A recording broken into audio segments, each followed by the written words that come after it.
For Lance Evans and Ruth Tylo, finding a permanent place to live has been out of reach. Evans sleeping in coffee shops, Tylo in a tent. I can't get a room under $1,500, and I don't have $1,500 a month. It's very difficult living outside, not being able to bathe, take care of yourself, or have your own privacy.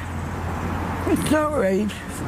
Their situation is part of a growing trend. Just in Metro Vancouver, the latest housing homelessness count was that 22% of all people who are homeless are over the age of 65. This seniors advocate says the supply of affordable senior housing is not keeping up with demand. When you look at the people who are on the wait list, people accepted on BC Housing wait list, over 13,000 people last year, only 6% got a space. That means 94% of the people on the BC Housing affordable housing wait list for seniors didn't get a space. Both Evans and Tylo are seeking permanent housing for seniors with supports, but getting into long-term care isn't simple. Vancouver Coastal Health says access to long-term care is based on assessed need. Seniors experiencing homelessness who meet eligibility criteria, such as requiring 24-hour care or not having a stable place to receive care, are prioritized within the system.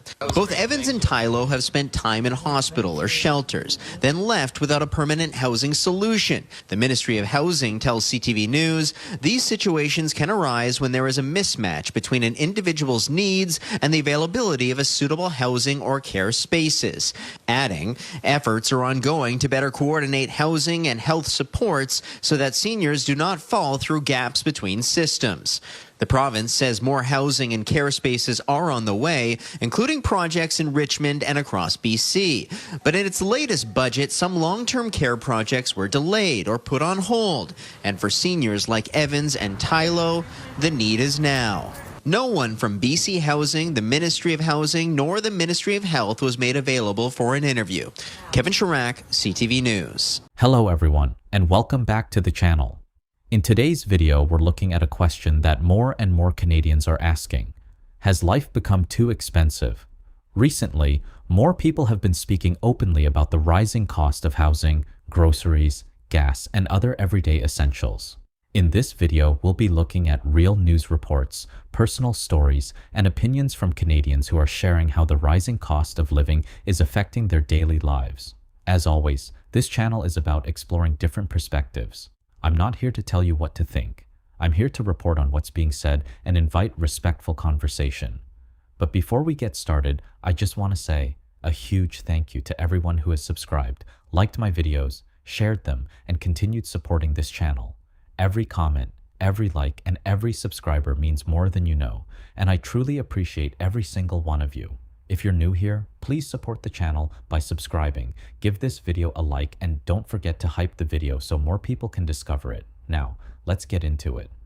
Tell me you live in Canada without telling me you live in Canada. I'll go first. These 6 items right here just cost me $48.24, okay? Almost $50 for some freaking razors, some contact solution. Guys, I literally cannot find a contact case anywhere, so I bought this because it comes with a free lens case, deodorant, soap, cream, and a freaking pack of gum. $50 later. He's 66 years old, living on a tight budget, and Stephen Hills can't believe how much he pays at the grocery store. It's getting out of control, especially for seniors on fixed income. Hannah Giffen has 2 young children. Filling this grocery cart with food for her family is never cheap. Every time you go in, the prices seem to be higher. A new national survey shows 76% of Canadians say the cost of food and groceries has the biggest impact on household finances. 47% say gas is a significant financial pressure, followed by mortgage and rent at 33%. Electricity, household maintenance, and repairs, along with home heating, are also causing high levels of anxiety for Canadians. The magnitude of the impact of the cost of living on those daily pressures of groceries, gas, is really quite startling. Over the past month, some food has dropped in price. However, pork, salmon, and apples are still expensive. The food inflation rate is at 3.9%. It is the highest among G7 countries, but things are slowing down. We are seeing fewer pressure points as we speak right now. Giffen says affordability issues are forcing young people to make difficult lifestyle decisions. They want to have kids, but they're not going to have kids because how do you afford kids if you haven't bought a house already? According to Chapman, if you add it all up, many Canadians feel an overwhelming level of financial despair. People are really feeling this ongoing weariness with cost of living increases. As those increases continue, Margaret Chapman says there's also a feeling that many Canadians do not anticipate any level of financial relief, and they fear high prices across the board are here to stay. Paul Hollingsworth, CTV News, Halifax.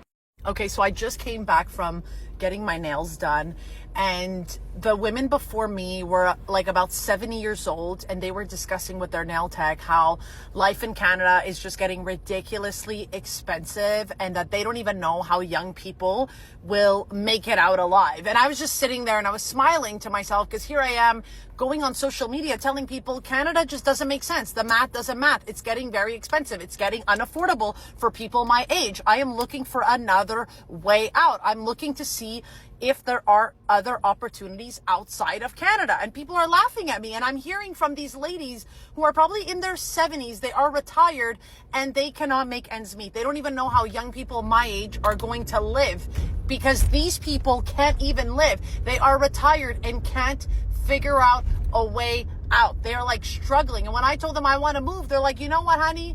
Do what feels right for you. Get out of here while you can. This isn't just one person's experience. We're hearing similar concerns from seniors, young professionals, parents, and even people with full-time jobs. Although everyone's situation is different, many of them are describing the same feeling, that everyday life seems to require more money than it used to. The big question is, are Canadians simply going through a difficult economic period, or has the cost of living permanently changed the way people have to live? I'd love to hear what you think. Canadian Prime Minister Mark Carney stood up in the House of Commons and said that affordability is the best it's been in a decade. Yet, new research from Agriculture and Agri-Food Canada shows that Canadians are eating less meat and skipping meals altogether due to the rising cost of food. Now, a lot of the data coming out of this research is alarming. They asked specifically, in the past year, have you changed your food purchasing habits because of increasing food prices? 71% said yes. Almost half said that they bought less meat, dairy, or fresh produce. Over 44% said that they cut back on overall purchases. Now, during the last 6 months, have you skipped meals? 20% said yes. This is alarming, you guys. We have people literally skipping meals because they can't afford to eat. And yet, our government is focused on so much garbage overseas, sending money to Pakistan, sending money to Ghana or wherever it's going. Like, it's ridiculous. This should not be happening in a country like Canada. It's just unacceptable. There's no reason why we should be doing this. Government overspending is a major problem. It's driving up the cost of everything. Inflation, taxes, goods. It's a major problem, and yet the government will do nothing to address it. Look in Manitoba, they cut, the GST on food items? Has that saved anybody money? Has that lowered your grocery costs? I don't think so. It's an absolute joke. This government is doing nothing to address the actual root cause of the problem. Toronto people who have kids, how are you guys managing it? Like, how are you really managing your expenses, your grocery? I just went grocery shopping and I couldn't buy a chicken because it was $5 above my budget. So instead, I ended up with this tofu. I don't even like tofu. And it's just me paying for myself. So I'm really curious, like, how are you guys feeding multiple people? Like, is there a secret WhatsApp group that we were not invited to? Now my dinner is tofu, which I feel like I'm just gonna have to pretend is chicken. I just don't know what to do. Like, I don't know how to make my budget or which magical shop do I go to so it fits in my budget. Any advice, please? Canada is fucked. I'm so tired of getting fisted every time I go to the gas station. I drive a Chevy Cruze, a little ass car. Nothing special. It cost me just now $60 Canadian dollars to get a little over half a tank. And before anybody says I'm lying, one sec.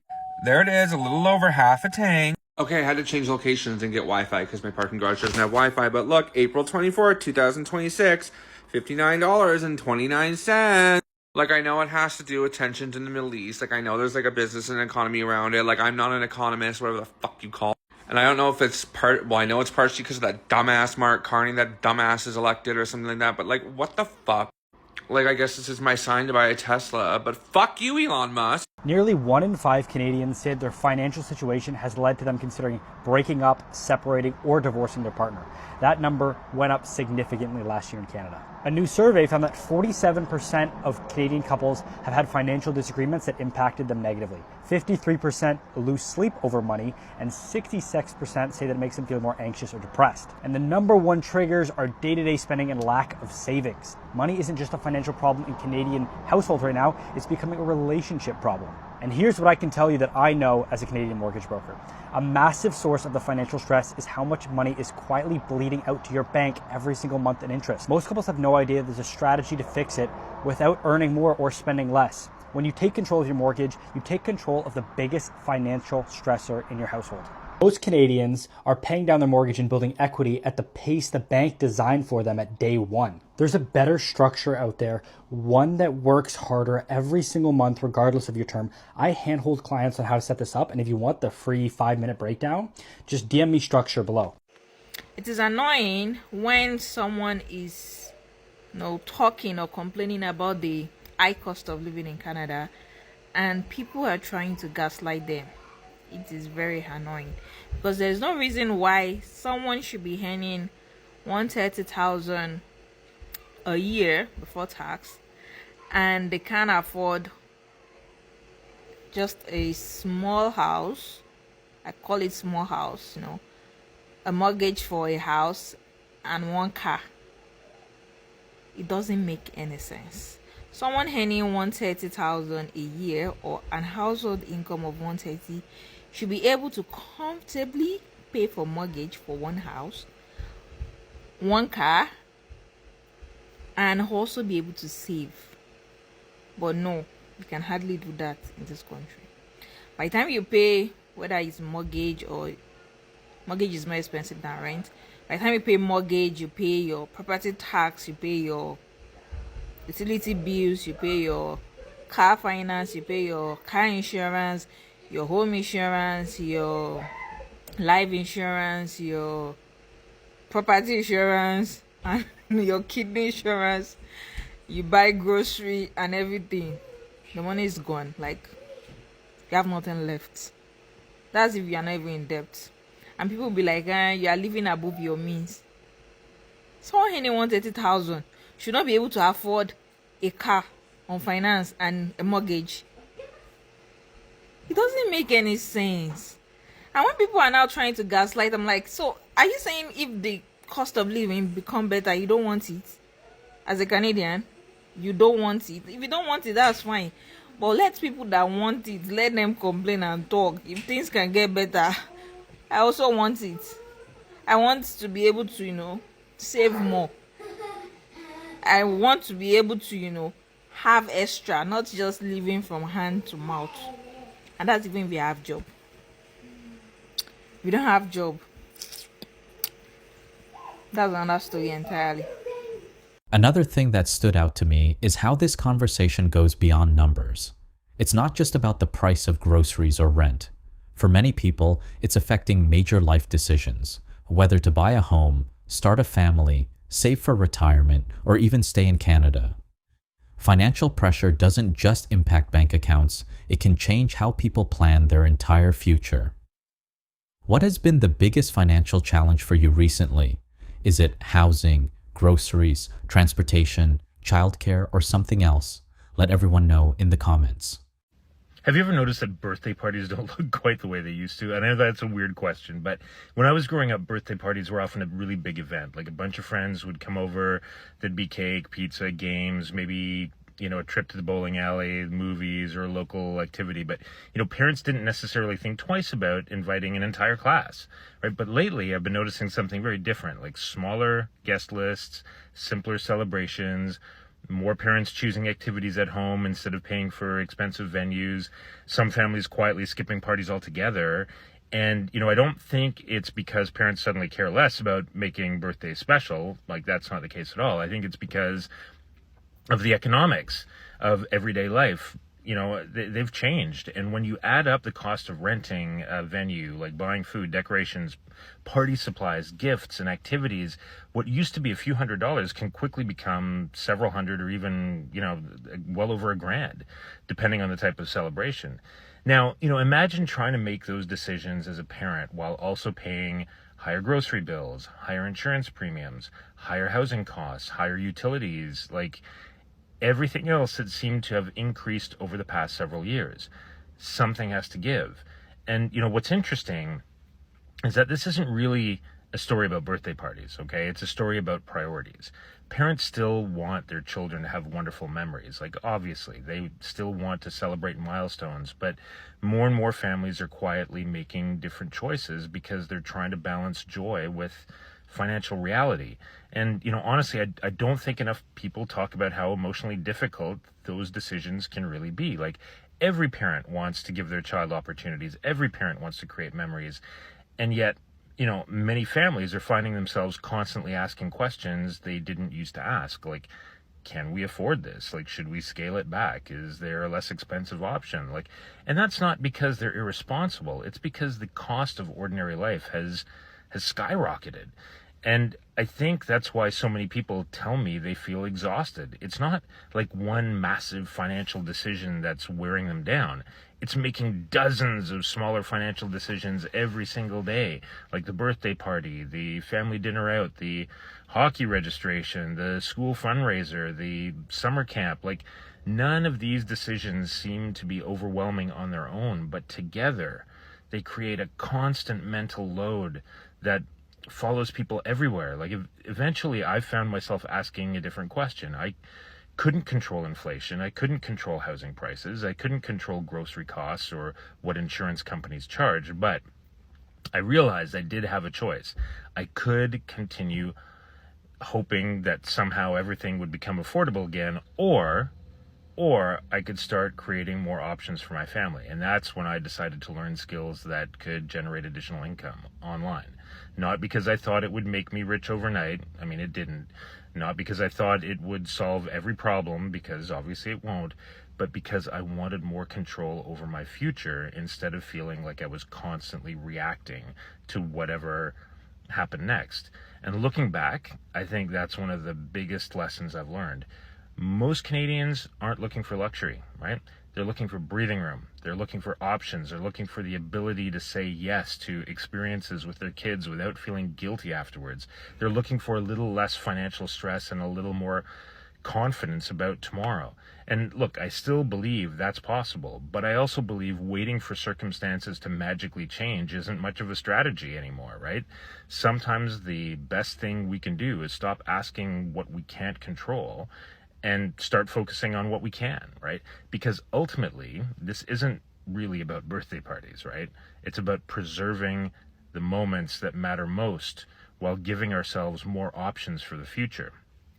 And I think that's something every Canadian family can relate to. This might piss some people off, but maybe that's a good thing. I took my kids out to Subway today. Well, my whole family. There's 7 of us. My wife, we have 5 kids. I bought 4 foot-long sandwiches, and I've had this jingle stuck in my head all day. Anybody remember the 2008 to 2012 era of Subway sandwiches and the whole $5 foot-long jingle that was on Canadian radio and TV stations everywhere? Yeah, well, those same sandwiches are $11 today. Back then, minimum wage was $8.80 an hour in 2010. And in Alberta now, it's 15. The average household income in 2010 was $78,000. 2025, $85,000. So Subway sandwiches and groceries and cost of living in general has gone up 120% since 2010, and our wages have gone up about 8%. Isn't that awesome? Anyway, have a good night. The Canadian government has suffocated my entire generation. Housing, completely unaffordable. Healthcare, underfunded and overwhelming. Taxes, the highest they've ever been. Cost of living, suffocating an entire generation. And every election, they promise to fix. Nothing changes. My generation is working harder than any before us. And we have less to show. That's not bad luck. That's bad leadership. And it's a big reason why I left. One thing I think we can all agree on is that affordability has become a conversation that many Canadians are having, regardless of where they live or what stage of life they're in. Some people believe the situation will improve with time. Others feel more needs to be done to make everyday life affordable again. And while people may disagree on the causes or the solutions, the experiences we've seen today show that many Canadians are trying to adjust to a reality where every dollar seems to matter more than ever. I think that's why conversations like this are important. They give people an opportunity to share what they're experiencing, hear different perspectives, and understand that everyone is facing these challenges in different ways. Now, I'd like to hear from you. Do you feel the cost of living has changed your lifestyle over the past few years? Have you had to cut back on spending, delay important goals, or make decisions you never thought you'd have to make? Or do you think the situation is beginning to improve? Share your thoughts in the comments below, and as always, let's keep the conversation respectful. If you enjoyed this video and you'd like to see more discussions like this covering issues affecting Canadians, please support the channel by subscribing, give this video a thumbs up, and don't forget to hype the video so more people can join the conversation. Thank you so much for watching. Thank you again for all your continued support, and I'll see you in the next video.